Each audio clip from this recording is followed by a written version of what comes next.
Hi అండి, this is anchor Sasikala. ఈ రోజు మన భద్రాద్రి కొత్తగూడెంలో బజాజ్ ఎలక్ట్రానిక్ షోరూంలో Oppo F29 Pro mobile launch event అయితే వచ్చేసారు.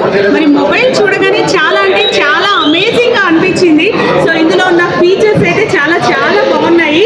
So hot water resistant 80 degree centigrade వరకు కూడా హాట్ వాటర్ రెసిస్టెంట్, అలాగే సో అమేజింగ్ వాటర్ రెసిస్టెంట్తో మనకి ఓపో F29 Pro మొబైల్ అయితే అందిస్తున్నారు. సో ఇప్పుడు మనం దీని డెమో చూద్దాము. సో ఒకసారి వాటర్లో వేసి సో వాటర్ రెసిస్టెంట్ ఎలా ఉందనేది చూద్దాము. సో ముందుగా మొబైల్ ఎలా ఉందో చూద్దాం.